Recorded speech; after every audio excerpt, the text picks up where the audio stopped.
Alright, it's card of the day, and this is card number 182, titled Deadly Blasters. Let's learn more about blasters. The terms blaster and laser were often used interchangeably in everyday conversation, both denoting the same type of particle beam weapon. However, technically speaking, the laser was a much older weapon design than the blaster, and blasters' firing cycles had faster recharge rates than those of lasers, allowing them to attain a much higher rate of fire, though at a loss of range and accuracy. There was some dispute as to what size of a weapon the term blaster denoted.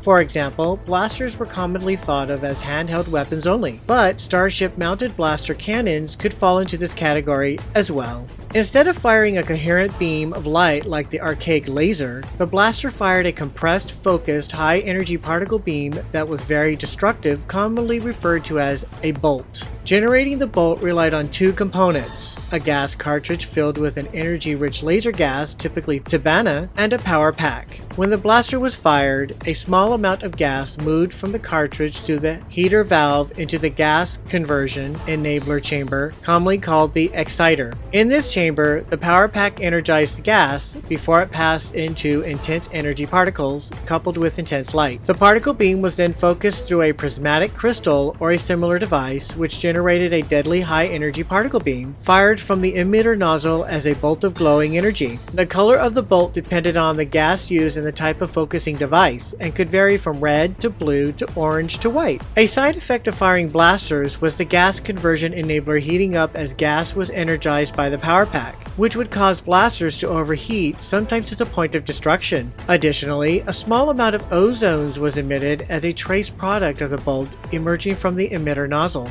lending blaster bolts a distinctive smell that Han Solo characterized as being like burnt meat. Most personal blasters had two kinds of ammunition, a gas cartridge and a power cell. Blaster gas cartridges could typically provide up to 500 shots before needing replacement. Most blaster power packs could supply energy for up to 100 shots. Certain more powerful weapons put greater demands on the gas cartridge, power pack, or both. Less powerful weapons like the Darian Defense Conglomerate Defender Sporting Blaster Pistol relied largely on the power cell and used only a small quantity of gas, while very powerful weapons, such as the Illegal Disruptor, use much more larger amounts of gas. Still, other weapons, namely those dating from earlier times, employed a kind of removable power cell cartridge which supplied enough energy, though at weaker levels, to make total expenditure seldom. Most blasters also had a stun setting, which fed power through a secondary emitter, bypassing the gas chamber to create a ring-shaped electromagnetic burst that disrupted the target's nervous system, often leaving them unconscious. That's it for now. More information on the next